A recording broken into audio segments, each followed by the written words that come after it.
기다리는 동안 프리마켓 어떻게 되는지 잠깐 좀 볼게요. 어이구야. 나스닥 선물 2.4%, 2.5% 오늘 좀 많이 오르네요. 그나저나 다들 신문은 보고 계세요. 경제신문. 뭐 매일경제가 됐건 한국경제가 됐건 우리가 혹시 모를 저작권 이슈가 있을 수 있으니까 오늘도 신문을 다 보시는 걸로 생각을 하고 신문 구독하고 있으면 계시면 네라고 좀 써주세요. 혹시 모르니까. 그 신문 시작을 할게요. 그 4월 8일 오늘자 신문부터 얘기를 좀 진행을 하겠습니다. 자, 오늘자 신문 보시면 제일 일면에 리세션 공포 쓰나미, 아시아 증시 대폭락 뭐 이런 기사가 있었는데 이 기사죠. 지금 보면 트럼프 대통령이 전 세계를 상대로 관세 정쟁을 벌이고 있잖아요. 근데 보면 이상하게 아시아 국가들이 지금 피해를 제일 많이 보고 있는 것 같아요. 증시도 중국 증시 엄청 많이 떨어지고 한국 증시도 굉장히 많이 떨어지고 뭐 유럽보다 오히려 아시아 증시가 좀 많이 영향을 받고 있는 것 같은데 그리고 이번에 그 트럼프 대통령이 관세 발표했을 때 제일 먼저 트럼프 대통령 찾아가서 협상을 해보려고 했던 나라들이 아시아 국가들이었잖아요. 베트남하고 일본도 그렇고. 그래서 이게 결국은 중국 잡자고 시작한 건데 중국의 다른 국가들이 피해를 보는 것 같아요. 정작 우리나라는 아직 컨트롤 타워조차도 없어서 어떻게 대응해야 될지도 모르고 있는 것 같고 참 답답하긴 합니다. 그 다음에 옆에 보시면 구조조정 직전 2339개사 금융위기 때보다 많다. 그 희진님하고 이 방송 시작하기 전에 방금 살짝 뭐 자영업 하시는 분들 괜찮냐고 여쭤보기도 했었는데 요즘 이렇게 음식 먹으러 밖에 나가서 사장님들 이렇게 얘기를 들어보면 자영업 하시는 분들 너무 힘든 것 같아요. 그리고 중소기업 하시는 분들도 굉장히 힘든 것 같고 더군다나 작년부터는 또 건설사들 부도나기 시작하고 대기업 쪽으로 또 이게 파급 효과가 커지고 있지 않나 싶기도 한데 그 탄핵 때문에 컨트롤 타워가 없었고 그 대통령이 없는 상황에 각종 품목들 물가가 다 올랐었잖아요.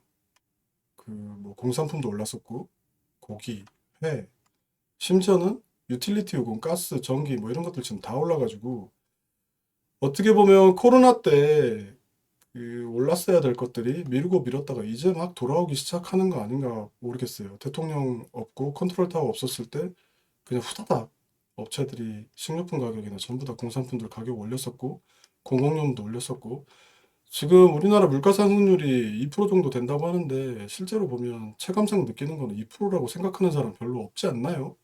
저도 체감상으로 느끼기에는 거의 10%대 되는 것 같은데 지금 물가도 안 좋고 기업들도 굉장히 안 좋은 상태고 신문 뒤쪽 가면 뭐 기업 부도가 위험하다 이런 얘기 지금 계속 나오는데 최근 들어서 외국인들이 우리나라 은행주 많이 팔고 있잖아요. 증시에서 특히 거의 투매하고 있는데 그 이유도 바로 이런 것 때문에 그런 거 아닌가 싶어요. 우리나라 은행들 주 수익원이 예대차 마진이고 대출에 의존을 하고 있잖아요. 대출이자 수익에.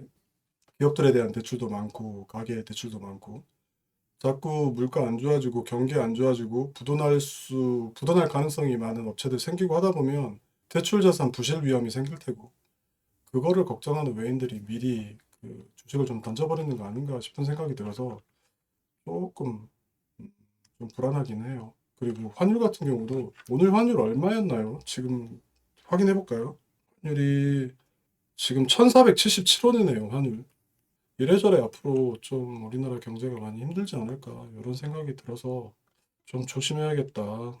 외국인 하루에 2조 매도 폭탄, 새파랗게 질린 코스피. 이렇게 외국인들이 굉장히 많이 팔아대는데도 우리나라 개미들 굉장히 용감한 것 같아요. 오늘 보면 오늘도 아마 제가 기억에 우리나라 개미들 개인들이 산 걸로 알고 있거든요. 코스피 같은 경우에 외국인들이 6천억 넘게 팔았는데 개인들이 6천억 넘게 샀고 코스닥은 그래도 개인은 좀 팔았네요. 개인하고 외국인들이 팔고 기관이 좀 샀고. 그래서 지금 같은 시기에 하루 떨어지고 하루 오르고 하루 떨어지고 하루 오르고 그래서 저점 잡아야 되는데 하면서 반등하면 아 이게 저점인가 보다 들어갔다가 물리기도 하고 계속 그런 상황이 발생될 수도 있을 것 같거든요. 그래서 조금 더 조심해서 증시에 접근하는 게 좋지 않을까 이런 생각이 들어요. 오늘도 나스닥 같은 경우에 지금 선물이 굉장히 많이 오르는데 이게 실제로 반등하는 건지 데드캣 바운스인지 지금 알 수가 없잖아요. 관세 전쟁이 끝난 건 아니고 앞으로 계속 진행되고 있으니까 조금은 뒤로 빠져서 지켜보는 게 좋지 않을까 이런 생각이 들어요. 아, 그리고 제가 월요일날 올린 영상 혹시 보셨나요, 다들? 그 SQQQ, TQQQ 이렇게 하는 거 다 이해하셨어요? 이게 무슨 그 전략이 뭔지 반 정도 보셨어요? 이게 굉장히 이해하기 쉽지는 않으실 거예요. 그 SQQQ 잡아놓고 TQQQ를 또 그러니까 TQQQ를 또 사야 되는 거잖아요, 양쪽을 다. 이 두 개를 같이 잡는 것 자체도 조금 이해가 안 가실 거고.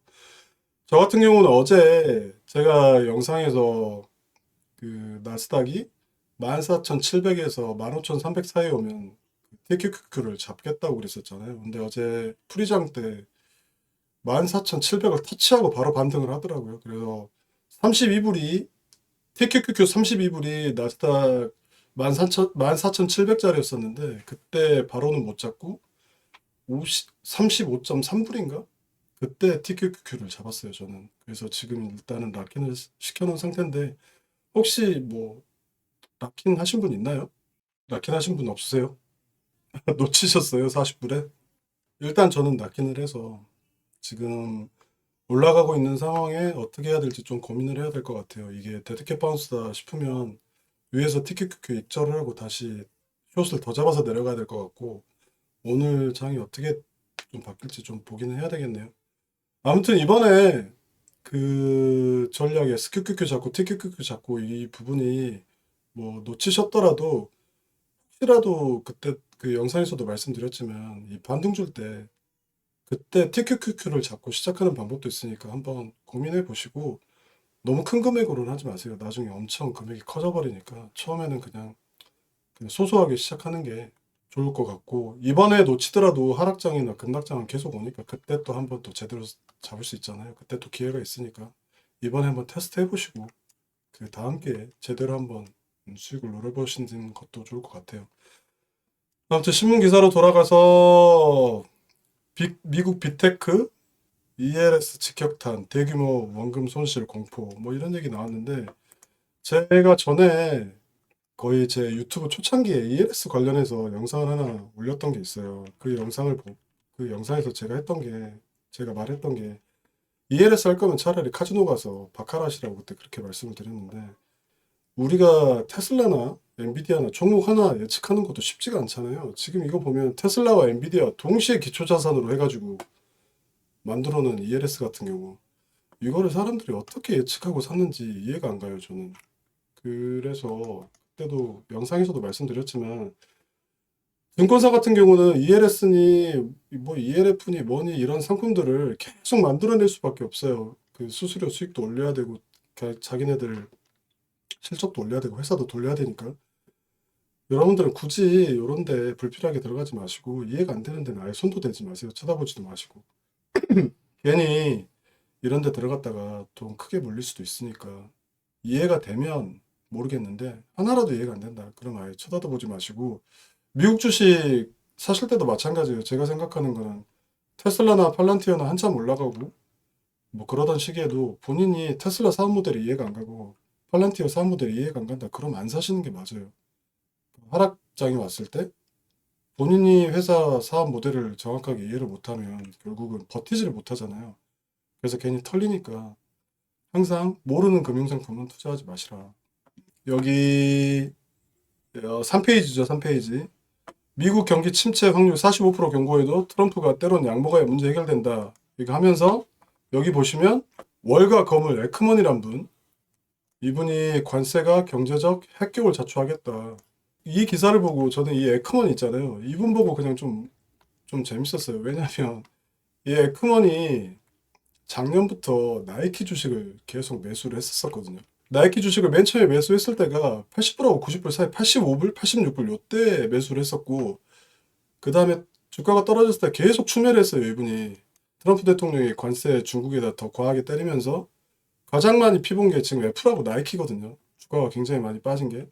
그래서 이 에크먼 이분이 좀 화가 많이 나신 것 같아요, 이거 보면. 그래서 되게 심하게 말씀을 하신 것 같은데 나이키 완전 폭락이 전 나이키 주식 한번 볼까요? 얼마나 됐는지 가격? 자, 한번 봅시다. 우와 55불 엄청나네요. 엄청 많이 빠졌네요 나이키. 그 빌 에크먼 이분이 사셨던 때가 24년도였으니까 아마 요때 잡으신 것 같아요.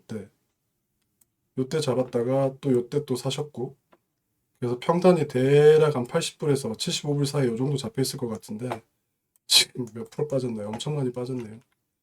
혹시 혹시 나이키 사신 분 계세요?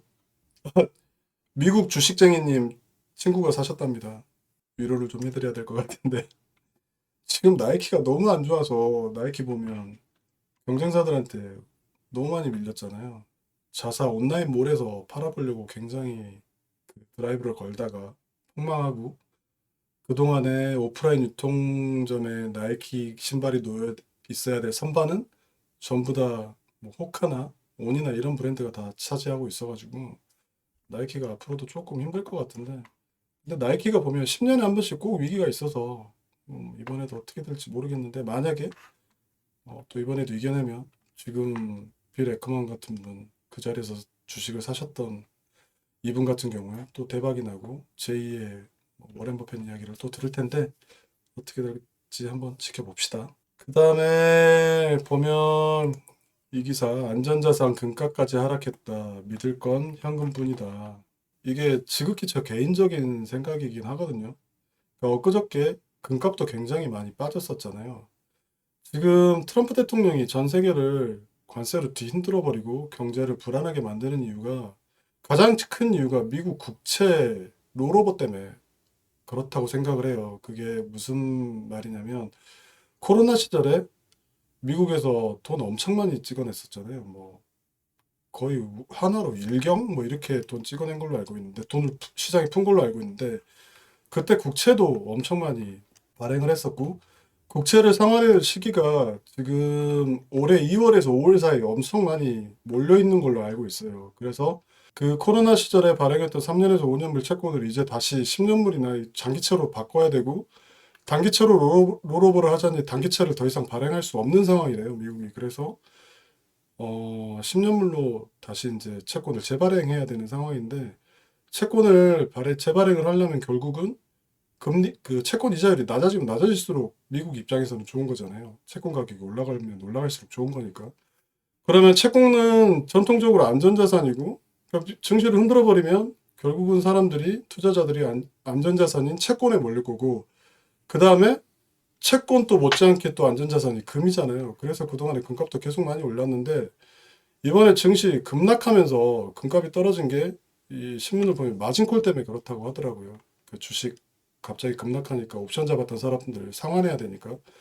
그래서 금값마저도 이렇게 떨어뜨려 놓고 결국은 채권의 수요가 몰리게 하려는 생각이 아닌가라는 생각이 그 약간 합리적인 의심이 들기는 해요, 저는. 지금 오늘 주가가 반등하고 있는데 그 잠시만요. 지금 나스닥 얼마인지 한번 체크 좀 해볼게요. 나스닥 선물이 지금 2.3% 오르고 있는데 장담을 할 수는 없지만 제 개인적인 생각은 그냥 이게 일시 반등, 데드캣 바운스 약간 그런 게 아닌가 싶고 다시 한번 또 내려꽂지 않을까. 보통 보면 주식이 그 하락장 때, 그 장이 빠질 때 보통 이렇게 빠지잖아요. 그러다가 어느 순간 반등을 줘요. 그리고 이때 사람들이 아 이제 하락 끝났나 보다, 이게 바닥이나 보다 이렇게 잡고 올라가다가 그 다음 하락이 더 크게 오거든요. 이때 다들 엄청 많이 털려버리는데 약간 이런 모습이 아닌가 싶은 생각이 드는데 어떻게 될지 모르겠습니다. 이번 주 금요일 마감을 봐봐야 좀 확실히 판단을 할 것 같은데 혹시 저하고 좀 다른 생각 가지고 계신 분 뭐 있나요? 내일이랑 10일이 관건일 것 같다고요? 내일은 중국 때문에 그렇고 10일은 뭐 CPI 때문에 뭐 그렇게 생각하시는 건가요? 미국 CPI 발표 있어서? 네, CPI까지 못 보셨고 아 지금 피어 지수 보고 바닥이라고 많이 얘기를 한다고. 그러니까 제 주위에도 지금 바닥이 아닌가 이렇게 생각하시는 분들 꽤 있더라고요. 근데 저는 지금 약간 생각이 달라서 어떻게 될지 한번 좀 지켜보시죠. 그다음에 아까 베트남하고 일본에서 가장 먼저 미국에다가 협상하자고 달라들었던데 일본 같은 경우 최대한 빨리 방미해라 뭐 일본에서 그런 얘기가 나오고 있다고 하네요. 그리고 EU 이번에는 뭉칠까 뭐 맞불관세 이야기 나왔다 뭐 하는데 오늘 보니까 약간 저자세. 기업 내용에서 조선이 매우 좋음으로 되어 있는데 어디 말씀하세요? 기업 내용? 여기요? 아 여기 조선주 매우 좋음. 요거 말씀하시는 거예요? 그 이 조선주가 우리나라에서 이상하게 지금 조선이 좋다 좋다 온통 그 애널리스트도 그렇게 이야기하고 신문에서도 기자들도 그렇게 얘기를 많이 하는 것 같은데 그게 미국에서 군함 제조할 때 우리나라 조선한테 손을 도와달라고 내밀지 않을까 이런 거. 그다음에 LNG 천연가스 뭐 개발할 때 그 천연가스 개발 그 붐이 일어날 텐데 천연가스 실어나려는 뭐 LNG선 발주가 굉장히 많이 늘어날 것 같다. 이런 이유 때문에 조선이 매우 좋을 것 같다라고 자꾸 이야기를 해요. 근데 저는 영상에서도 한번 언급을 했던 것 같은데 저는 조선 우리나라 그렇게 좋을 것 같다라고 생각 전혀 안 하고 있거든요. 그 이유가 미국에서 군함을 우리나라한테 그러니까 미국에서 군함을 만들어야 되는데 미국에서 군함을 만들 때 우리나라한테 군함을 의뢰한다. 의뢰를 할 수도 있겠죠. 근데 철강은 US 스틸 거 갖다 써라 그럴 거고 안에 들어가는 전자장비 미국 내에도 군수 장비 잘 만드는 회사가 너무 많잖아요. 자기네들 장비 갖다 쓰러 그럴 거고 군함 제조를 우리나라만 하는 게 아니라 군함 제조할 수 있는 나라가 굉장히 많아요. 독일도 있고 일본도 있고. 그래서 우리나라한테 그렇게 큰 거를 다 주지는 않을 것 같고 그다음에 LNG선 같은 경우도 LNG 선박 같은 경우에 우리나라가 LNG 선박을 잘 만드는데 LNG 그 천연가스를 액화시켜서 탱크에 담아야 되잖아요. 그 탱크에 담는 탱크의 원천 기술은 프랑스하고 스웨덴 업체가 다 가지고 있거든요. 그러니까 이게 배 보면 배가 이렇게 생겼잖아요. 이렇게 여기 위에 동그랗게 이렇게 돼 있는 거 이게 모스형이라 그러고 배가 이렇게 있으면 여기 안에 배 안에다가 천연가스를 액화시켜서 집어넣는 이거를 멤브레인형이라고 그러는데 이거는 스웨덴에서 로열티를 받아가고 있고 요거는 프랑스의 GTT라는 회사가 이 로열티를 받아가고 있어요. 이 배 한 척당 로열티가 120억이나 되거든요. 근데 이 GTT라는 회사가 우리 반도체 산업의 ASML이 슈퍼 을이라고 그러잖아요. 을인데 값을 좌지우지하는 마찬가지로 이 바닥에서도 이 GTT라는 회사가 슈퍼 을이거든요. 그래서 이 관세 정책 났을 때 그 GTT CEO가 미국산 LNG선 실는 그 배를 만드는 업체들한테는 이 기술을 로열티를 안 주겠다라고 공공연하게 이야기할 정도로 약간 구구 성향의 그런 사장이거든요, 이분이. 그리고 가격도 엄청 많이 올려서 지금 120억이 아니라 로열티가 200억이 넘어간다 그래요. 결국은 이 LNG선 발주해봐야 또 마찬가지예요. 핵심 기술은 외국에서 다 가지고 그 로열티는 얘네들이 돈을 다 먹을 거거든요. 그 다음에 요즘 원자재 가격 굉장히 많이 올라가고 있고 해서 저는 조선을 굉장히 좋지 않게 그렇게 생각보다 좋지 않을 거라고 생각을 해요. 너무 좋게만 이야기를 해서. 근데 이건 어디까지나 제 생각이니까 어떻게 설명을 해야 될지 모르겠네요. 저하고 약간 생각이 다른 부분이라. 예, 혹시 조선을 저하고 좀 다른 생각으로 좋게 보시는 분 계시면 한번 좀 알려주셨으면 좋겠어요. 자, 그 다음에 아까 여기까지 했나요? 그쵸, 여기까지 했었죠. 그 다음에 취업시장 신뢰 불사춘 봄은 오는데 봄이 아니다. 요즘 워낙 힘들고 기업들도 지금 부도 일보 직전이 몰려있는 회사도 굉장히 많고 하니까 취업 거의 공고가 나질 않는 것 같더라고요. 그래서 대학생들 졸업하고 나서 일자리 없어가지고 굉장히 많이 힘든 것 같고 저는 올해 우리나라 정말 이렇게 말해서 좀 미안하긴 한데 좀 답 없는 해가 되지 않을까 싶어요. 거의 IMF 수준까지 나라가 좀 몰릴 것 같고 그동안에 국정 공백이 있어갖고 뭐 해야 될 것도 전혀 못했고 트럼프 대통령 관세 이렇게 밀어붙일 때 대응도 제대로 못한 상황이고 그 다음에 반도체 지금 반도체 또 관세 또 때린다면서요. 그래서 그것도 힘들고 자동차 같은 경우도 마찬가지고 정의선 회장 미국 가서 그렇게 투자하겠다고 얘기를 했는데 결국 우리나라 관세 두드려 맞는 거는 별 차이도 없고 그래서 올해는 정말 허리띠 졸라매야 되는 한 해가 되지 않을까 이렇게 생각을 하고 있어요. 그래서 올해는 참 답답합니다. 국장은 안 하는 게 좋을 것 같은데 또 글쎄요. 여기까지만 하고 또 그냥 넘어갈게요. 계속 안 좋은 소리 해봐요. 우울만 하니까. 자, 그 다음에 옆에 페이지. LG전자 H백 효과 1분기 매출 22조 돌파했다. 뭐 이런 기사가 있는데, 그 냉난방 공조 뭐 이것 때문에 매출 22조 돌파했다고 하는데, 지금 매출 22조를 돌파한 게 좋은 게 아니라 지금 LG전자는 이 내용을 좀 제대로 까봐야 될 것 같아요. 이게 매출은 22조가 나왔는데 제가 영업이익률을 계산해 봤거든요. 영업이익률이 5%밖에 안 나와요. 이건 제조업이 매출에서 매출원가 빼고 수익 본다는 거는 굉장히 좀 심각한 것 같아요. 여기다가 판관비 빠지고 뭐 빠지고 하면 결국은 돈 남는 게 없다는 얘기잖아요. 이게 순이익률이 5%도 아니고 영업이익률 5%인데 제가 봤을 때 이거 지금 되게 심각한 상황인 것 같은데 기사는 굉장히 이게 약간 좋은 기사처럼 나왔더라고요. 다만 이 H백 쪽에서 이쪽이 영업이익률이 한 12% 정도 뭐 이렇게 나온 것 같은데 이 또 LG 같은 경우에 한 사업부에서 영업이익률이 조금씩 뭐 다른 사업부보다 좀 잘 나온다 싶으면 또 생각나는 악몽이 하나 있잖아요. LG 에너지 솔루션 분사했던 거.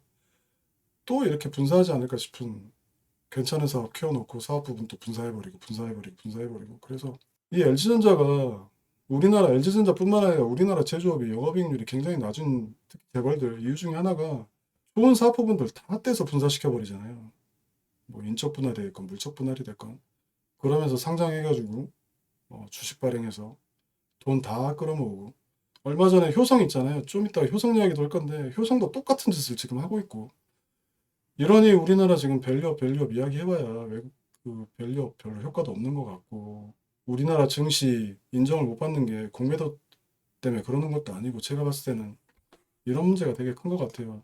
우리나라 기업들이 그 수익률이 너무 떨어져요.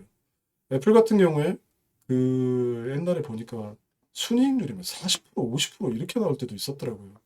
우리나라 그 당시에 삼성전자가 갤럭시 폰 잘 나가던 시절에 그 순이익률이 8% 나왔었고 그러니까 문제가 뭔지는 모르겠는데 우리나라 기업들이 순이익률이 너무 안 좋아서 너무 매출하는 것보다 좀 수익성 제고 이쪽에 좀 포커스도 좀 두는 게 좀 좋지 않을까 이런 생각이 좀 많이 들어요 저는. 자 여기 LG 에너지 솔루션 미국 IRA 덕에 흑자 전환했다. 이게 뭐 흑자 전환이 아니죠. 이 IRA 보조금 받아서 그런 거고 여기 보면 LG 에너지 솔루션도 지금 미국에서 굉장히 힘든 것 같아요. 이 배터리 같은 경우도 굉장히 힘든 상황이고 특히 LG 에너지 솔루션 미국에서 GM하고 합작 공장 지으려고 그 계약까지 다 했는데 GM에서 지금 틀어버렸잖아요. 그래서 GM 지분을 LG 에너지 솔루션에서 인수해서 그거를 다시 뭐 일본 업체한테 파니 뭐니 뭐 이러고 있는 것 같은데 이것도 참 문제인 것 같아요. 그래서 이래저래 우리나라 기업들이 해외에서 지금 국내에서도 상황이 안 좋고 해외에서도 상황이 안 좋고 그래서 올해는 아씨 안 좋은 얘기 안 하려고 그랬는데 결국은 또 이렇게 넘어가네요. 좀 많이 힘들 것 같다. 이렇습니다. 자, 그 다음 또 기사 볼게요. 더 떨어진다. 공매도 집중 타겟된 반도체. 음, 당연히 이렇게 하겠죠. 지금 뭐 트럼프 대통령 앞으로 관세 때린다고 하니 반도체 주가 하락할 수도 있을 것 같고. 그 다음에 제가 오늘 하고 싶은 게 지금 이 얘기가 좀 커요. 지금 관세 폭탄 뭐 중국 공급 가행 해가지고 석유화학 이중고 이 기사가 나왔었는데 지금 애경 같은 경우도 애경 쪽 애경 유한가요? 이쪽 굉장히 안 좋아서 그 핵심 사업 부분 핵심 회사 뭐 매각한다 이야기도 나왔었고 그 다음에 롯데 그룹 같은 경우도 롯데 케미칼이 지금 안 좋아가지고 그룹 전체가 지금 위기에 빠져 있잖아요. 그 다음에 오늘 정말 화가 나는 거는 이 효성. 이 효성화학이 지금 거래 정지가 돼 있잖아요. 자본 잠식 상태여가지고. 그래서 효성화학에서 지금 하는 짓이 뭐냐면 특수가스 사업 부분을 효성 TNC에 9,300억에 매각을 했어요. 그럼 효성 TNC에서 9,300억 돈이 효성화학으로 들어가겠죠. 그 다음에 효성 TNC에서는 하려는 게 그 효성 TNC가 하고 있는 가스 사업하고 그 효성화학에서 가지고 이번에 매수한 특수가스 사업 부분 이걸 합쳐서 그 효성 네오캠이라는 회사를 또 출범을 시킨대요. 그러면 결국은 효성 네오캠을 또 출범을 시켜서 얘를 또 상장을 시킬 거잖아요. 주식 발행을 할 거고, 주식 발행해서 돈을 끌어모을 거고. 그러면 생각을 해보면 효성화학에서 특수가스 사업부를 효성 TNC한테 매각을 할 때 효성 TNC에서 3천억 원 은행에서 대출을 받았대요. 그러면 나머지 6,300억은 어디서 나왔는지는 모르겠지만 효성 TNC가 벌어들인 돈 중에 일부가 또 거기에 포함이 돼 있을 거잖아요. 그러면 효성 TNC 주주들은 또 뭐가 돼요? 효성 TNC 주주들은 효성화학 설리자고 효성 TNC를 산 게 아니잖아요. 그 다음에 효성 TNC의 또 가스 사업 부분을 따로 떼가지고 효성 네오캠이라고 만들어서 증시 상장을 해버리면 결국은 9,300억이란 돈을 효성 네오캠 상장에서 벌어들인 돈으로 충당을 해서 그게 결국 효성화학까지 흘러가는 상황이 되는 거잖아요. 이런 짓을 좀 안 했으면 좋겠는데 자꾸 이런 대기업들이 자꾸 이런 행동을 해서 우리나라 증시가 외국 투자자들한테 이런 문제 때문에 좀 안 좋게 보이는 게 아닌가 싶어요. 이거 정말 나쁜 것 같아요. 우리나라 그 대기업들 이런 거 좀 빨리 좀 없어졌으면 좋겠는데 나중에 효성 네오캠 저기 뭐죠? 그 공모하잖아요. 증시 상장할 때. 그때 절대 사지 마세요. 아무리 좋아 보여도. 결국은 효성화학 자본 잠식 난 거, 회사 부도나야 맞는 거 그거 살려주는데 쓰는 돈밖에 그렇게밖에 안 보여요. 제 눈에는. 자, 그리고 안전띠 꽉 맸다. 통박장 버틴 파킹 ETF. 이거 보니까 이 파킹 ETF 상품이 단기간에 맡기면 대략 한 3% 이자를 주는 것 같던데 이거 마찬가지예요. 저는 굳이 여기에 이 파킹형 ETF를 사야 되나 싶은 생각이 들어요. 그냥 우리 인터넷 뱅크 가면 파킹 통장 있잖아요. 거기 대충 해도 매일매일 이자 주는데 여기까지 상품 사가지고 여기다 수수료주고 할 필요 있나 이런 생각이 들고 현금은 RP로 보관하신 저요? 저 같은 경우는 현금은 그냥 현금으로 보유를 해요. 아니면 슈드를 사기도 하는데 대부분 현금 같은 경우는 저는 그냥 무조건 현금으로 보유를 합니다. 그래서 이 월요일날 올렸던 그 TQQQ, SQQQ 사는 그 영상에서도 말씀드렸지만 현금은 이럴 때 위해서 끝까지 그냥 현금으로 보존을 하고 있어요. 그냥 괜히 현금 이런저런 상품 굴린다고 해봐야 그렇게 뭐 큰 수익이 나는 것도 아니고 그래서 네, 저는 웬만하면 현금 보유하고 있고 지금 그때 포트폴리오 조정했다고 말씀을 드렸었잖아요. 3월 3일 날. 그 이후로도 현금을 많이 보유해서 지금 제 투자 금액의 90%가 현금이에요. 사실.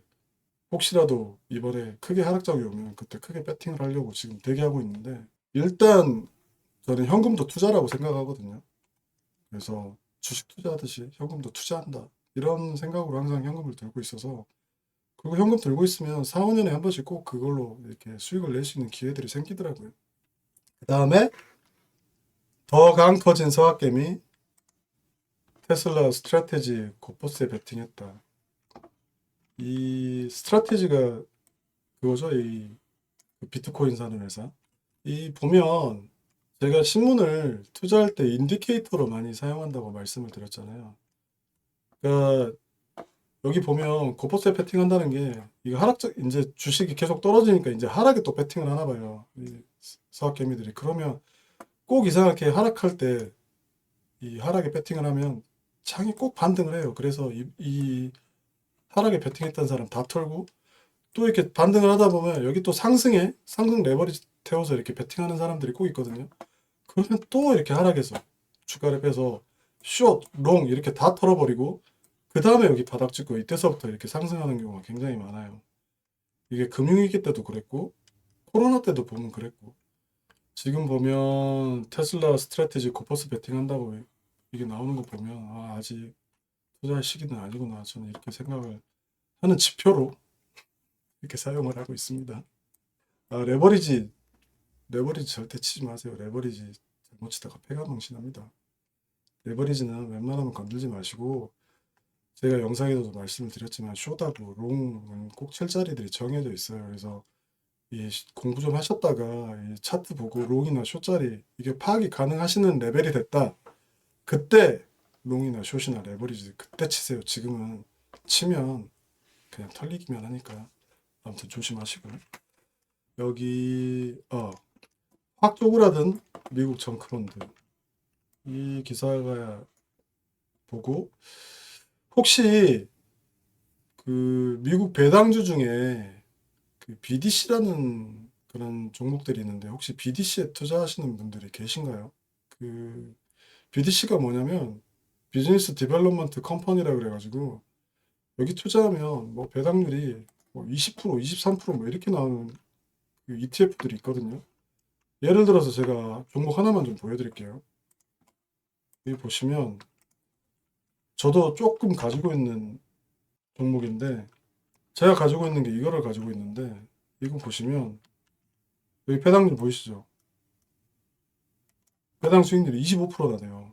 배당률이 굉장히 높아요. 그 이유가 얘네들이 주로 투자하는 게 그 기업들 그 시종 등급이 조금 안 좋은 기업들 있잖아요. 뭐 BBB 등급이라든가 BB 등급들 이런 애들한테 그 돈을 빌려주고 이자를 받는 회사들이에요. 그래서 시중이 조금 안 좋은 회사들이니까 이자를 굉장히 많이 수치를 하겠죠. 그래서 배당이 뭐 25%, 뭐 20%대 이런 그 회사들이 굉장히 많거든요. 근데 지금 약간 경기가 지금 좀 불안하잖아요. 이럴 때는 이런 회사 조금 투자하는 건 좀 고려를 해보시는 게 좋을 것 같아요.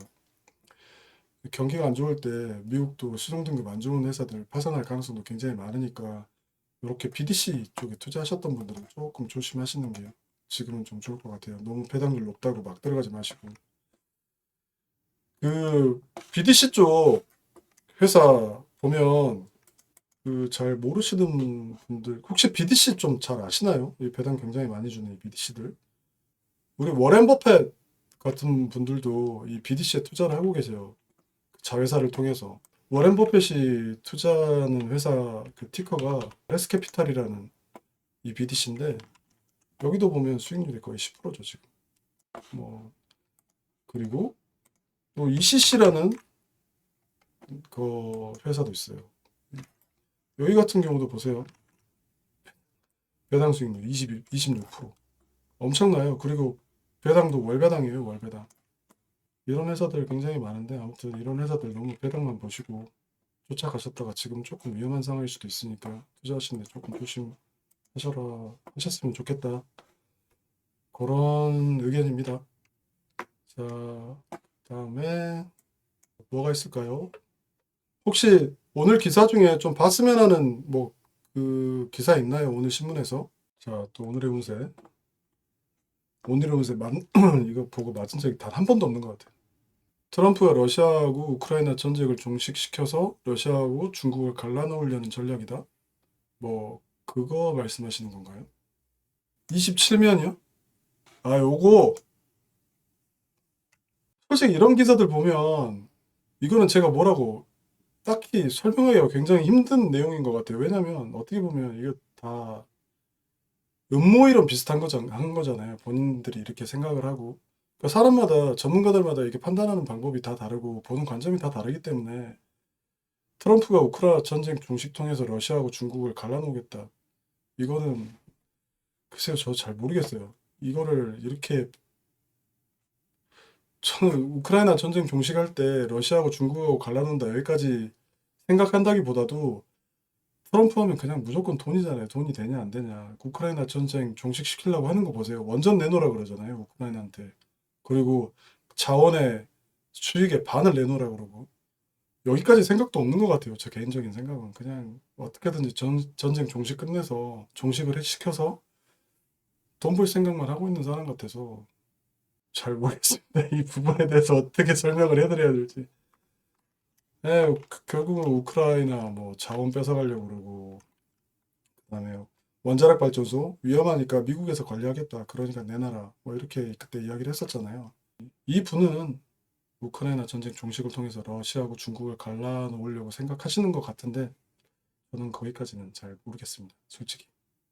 그러면 그 오늘 기사 말고 그 어제 기사 중에서 하나만 제가 더 하고 그만 그 오늘 그 라이브를 마칠게요. 이 뭐 때문에 그러냐면 18면에 보면 이런 기사가 하나 있더라고요. 바이오 금맥 합성 생물학법 세계 첫 통과. 여기 내용을 보시면 제가 올려드렸던 영상 중에서 긴코 바이오웍스라는 회사가 있어요. 그 회사 영상에서도 제가 굉장히 많이 얘기를 했던 부분이기도 한데, 우리나라에서 이쪽에 지금 법을 만들어서 드라이브 걸려고 하는 것 자체는 되게 바람직한 것 같아요. 그 바이오도 굉장히 유망 산업이고. 근데 그 바이오 파운드리 자꾸 이쪽에 그 포커스를 굉장히 많이 두고 있는 것 같은데, 제가 그때 영상에서도 말씀드렸지만 바이오 쪽에서 돈 되는 거는 신약 물질 찾는 거, 약 만드는 거랑, 그러니까 신약 물질을 찾아내는 거, 그 다음에 마지막에 CDMO, 그 삼성 바이오로직스 같은 회사들이 약을 만들어 주잖아요. 그 만들어주는 그 두 영역에서 결국은 돈은 다 벌고 있는데, 자꾸 그 돈이 안 되는 쪽에 좀 포커스를 두는 것 같고, 그 다음에 글로벌 지금 상황을 보면 엔비디아나 그리고 구글, 뭐 아마존도 마찬가지고 다들 AI 통해서 신약 개발, 신약 물질 찾으려고 굉장히 거기 투자를 많이 하고 있잖아요. 그래서 지금 바이오 엔지니어링, 바이오 파운드리 이쪽은 이미 코로나 시절에 한번 굉장히 많이 투자가 붐이 일었었고 지금 약간 거품이 꺼진 상황이거든요. 근데 자꾸 이런 쪽에 지금 투자를 하는 것 같아서 법을 만드는 건 좋은데 조금 이런 쪽보다는 신약 물질 개발하고 지금 굉장히 핫한 쪽 이쪽에 좀 포커스를 두는 게 어떨까 하는 생각이어서 이 기사를 좀 말씀드리고 싶었어요. 지금 오늘 4월 8일 오늘 기사에서 제가 좀 말씀드리고 싶은 거는 다 말씀을 드린 것 같은데 혹시 또 궁금하신 거 있나요? 질문 없으신가요? 오늘 주식장이 어떻게 될지 기대되신다고요? 지금 10시 28분이니까 이제 2분 뒤면 이제 미국장 개장하겠네요. 다들 저는 이제 오늘 그 라이브는 여기까지 하고요. 제가 앞으로도 그 9시 반에서 10시 반까지 이렇게 1시간 정도 좀 진행을 할 생각인데 아무래도 처음이라 좀 이렇게 좀 떨리는 것도 있고 조심스럽기도 하고 좀 지금은 약간 어색하고 그렇거든요. 그러니까 좀 감안해서 봐주시고 시간이 지나면 좀 나아지겠죠. 아무튼 지금 생각은 화요일하고 금요일 날 저녁에 1시간 정도 이렇게 진행을 할까 이렇게 생각을 하고 있어요. 화요일 9시 반, 금요일 9시 반 이렇게 진행을 할 생각이고 제가 개인 사정으로 진행을 못하게 되면 하루 전 정도에 제가 그 게시판에 공지를 띄워드릴게요. 아무튼 오늘도 감사합니다. 고생하셨어요.